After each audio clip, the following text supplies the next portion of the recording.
The candles flickered against the glass, and my mother's voice cut through the laughter. 80,000 for Laya's studies in Paris, she said, lifting her glass. Forks paused. The room hummed with approval. Then I asked quietly, "What about me?" She didn't look up. "You don't deserve any help." The air thickened perfume steak and silence.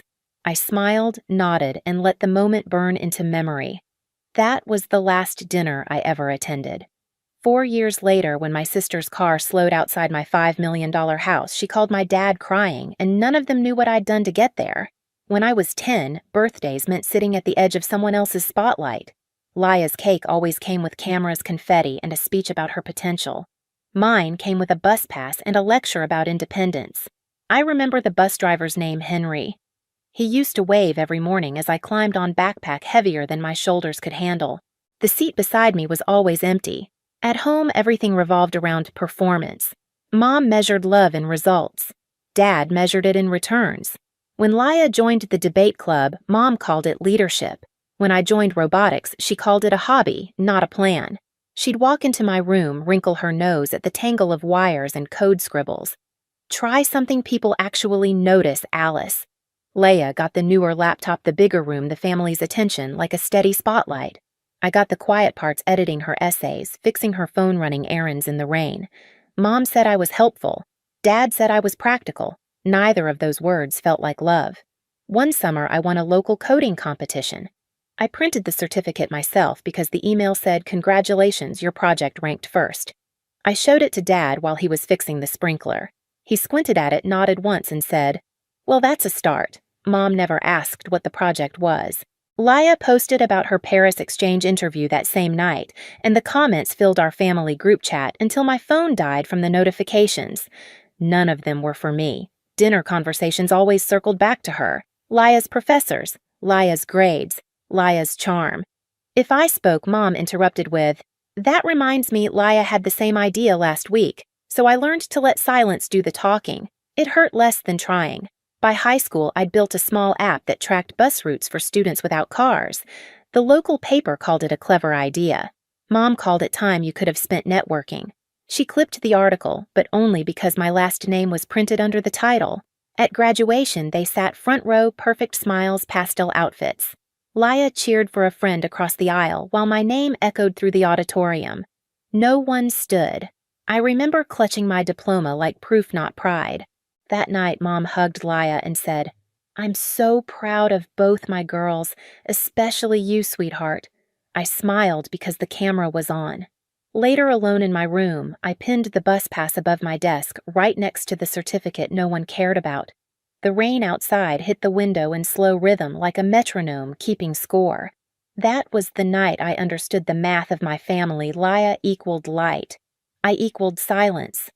The night of the Paris dinner, the air smelled like polished silver and overcooked meat. Laya sat across from me, her face glowing under the chandelier, rehearsing French phrases, while our mother corrected her accent between sips of wine. I'd spent the day fixing a bug at the cafe's Wi-Fi, my fingers still smelling faintly of espresso and burnt circuits. Dad cleared his throat. "We've finalized everything. $80,000 for tuition, rent, airfare. Laya deserves to focus on her studies, not money." He said it like an announcement, not a decision. Mom nodded proud, her pearls catching the light. I thought he must have misspoken. 80,000! My fork froze halfway to my mouth. "That's the whole thing." He nodded once. "Of course, it's an investment in her future." The word investment stuck like a stone in my throat. I swallowed, forced calm, and said, "I'm short on my dorm deposit this semester. 2,000 would help. I'll pay it back." Mom didn't blink. "You don't deserve help, Alice." The sound wasn't loud, but it landed like glass cracking. Even Laya stopped smiling. I waited for Dad to correct her. He didn't. He just refilled his wine and said, "We put money where it brings returns. You made your own choices." Something inside me went perfectly still. The hum of the chandelier, the scrape of knives, the smell of candle wax, every detail pressed into my skin like a photograph. I smiled once, small and sharp. "I understand." No one answered. the moment folded into itself like a file closed and archived. When I stood, the chair legs screeched across the floor louder than anything I could have said. Outside, the air was cold. Seattle rain had just started tapping on my windshield like fingers counting time. By the time I reached my apartment, my phone was still buzzing with messages. "Don't be dramatic. You'll regret this." I turned it face down and watched the screen go dark. That was the night I stopped asking for fairness, and the night I started building something no one could take credit for. The next morning, I deleted every family contact from my phone. No ceremony, no tears, just names turning to blank space. The silence felt cleaner than any apology ever could. My studio in Capitol Hill was small enough that the heater clicked every 10 minutes. The walls smelled faintly of detergent and burnt toast from the neighbor's kitchen. I made coffee, opened my laptop, and built a new folder life plan. Inside it, I logged 3 files savings goals projects. I wasn't sure what I was building, only that it would run better if no one else had access. By day, I brewed coffee for strangers, fixing the cafe's Wi-Fi when it crashed. By night, I coded under the yellow desk lamp, the hum of rain constant against the glass. I tracked every hour, every cent, measured life in small returns. My only rule was simple: document everything. When people leave holes, data fills them. A few months later, I landed a part-time IT job at a logistics startup downtown. Glass walls, whiteboards, the faint scent of new carpet, and ambition. My badge read Wayfinder Labs, contract engineer. 12 people shared that office, but at night it was mine alone. I stayed after hours testing lines of code until the sun tinted the blinds gray. That was when Arjun noticed me. He leaned over my desk one evening, watching my screen glow. "You're optimizing delivery routes." I nodded. "Just a side project."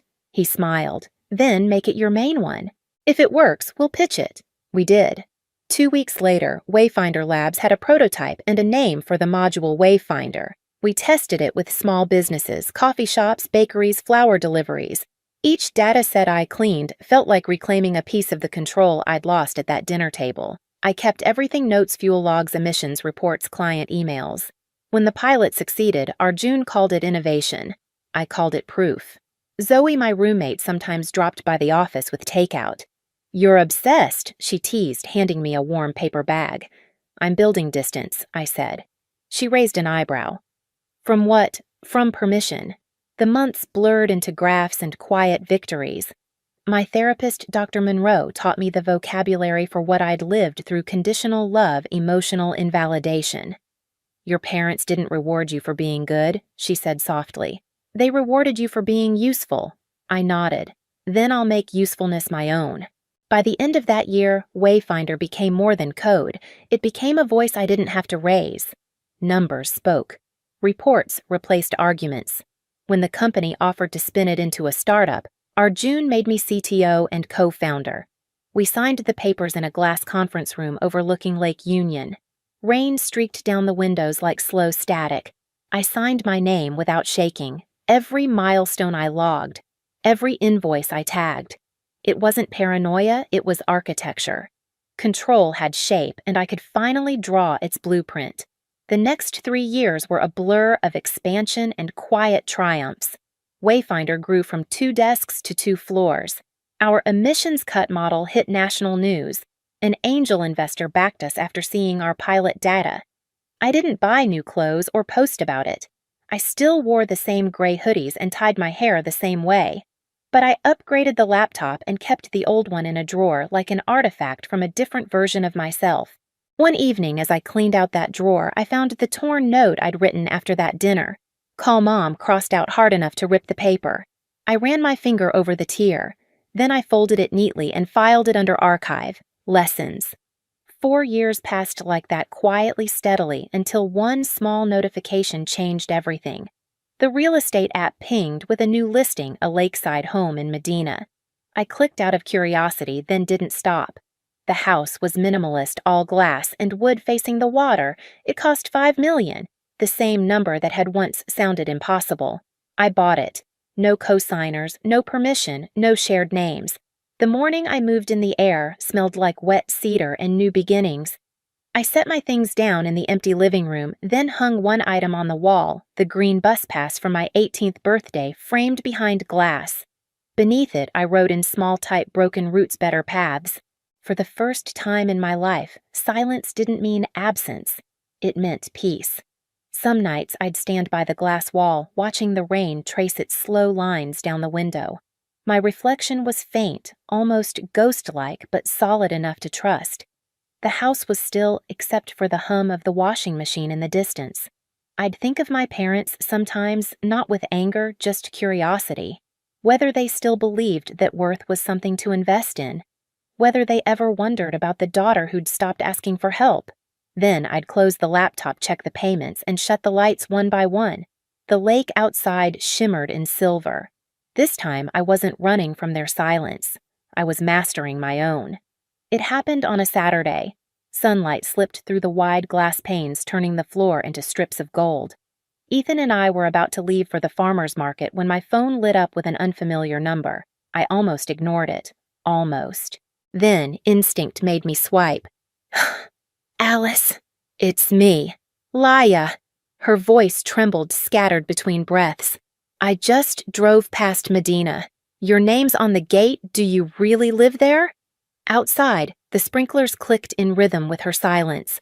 I answered softly. What are you trying to ask? Laya. She inhaled sharp. Why do you have that? The call dropped before I could reply.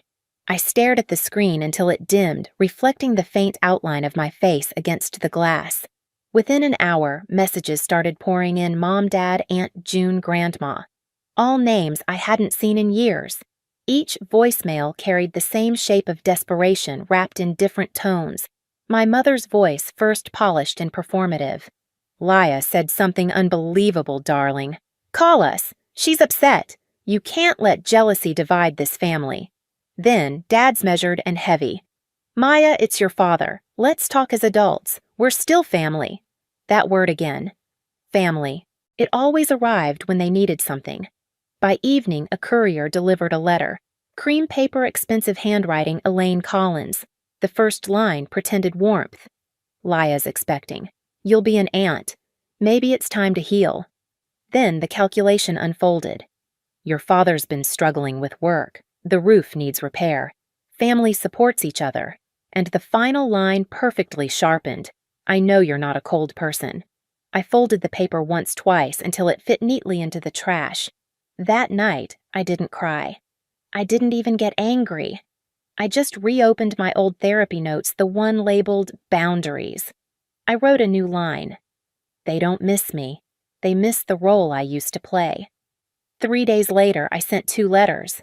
The first to my mother-mom, if contact is to continue, 3 conditions. No money, no guilt, no surprise visits. I don't need apologies. I need space. The second to my father. You called it investment in return. Here's mine freedom. Let's close the account properly. He replied in a single text, meet me in Fremont. Thursday, 10 a.m.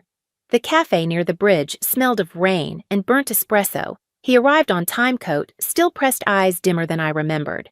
You look different, he said. Better or worse, different is fine. He tried to smooth things over, calling Mom's cruelty misunderstood. I listened quiet until he said we did what we could. Parents make mistakes. I met his eyes. It wasn't a mistake, Dad. It was math. He blinked. Math? You invested $80,000 in image.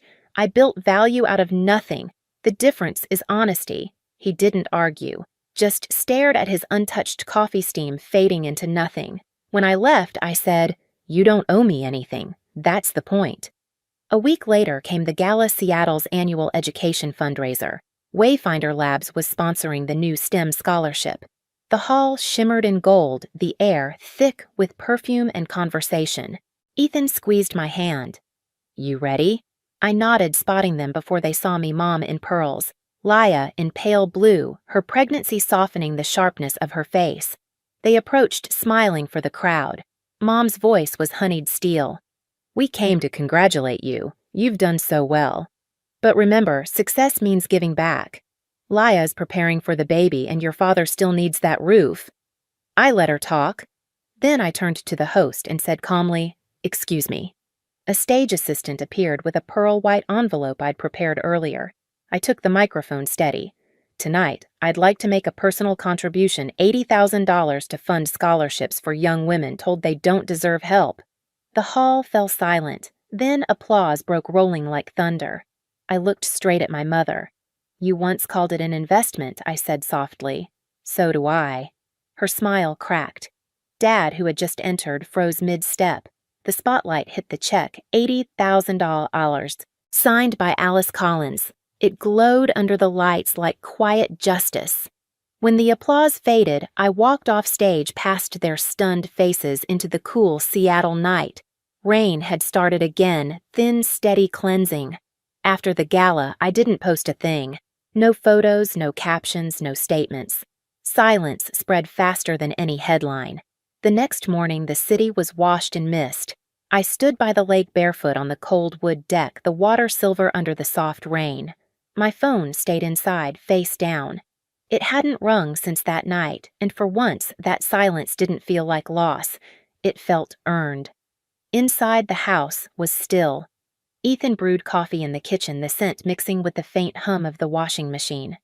You okay? He asked. Yeah, I said. Finally. He smiled. You looked lighter last night. I wasn't lighter, I said. Just finished. Later, when he left for work, I walked into my office. The glass framed the lake like a slow-moving screen.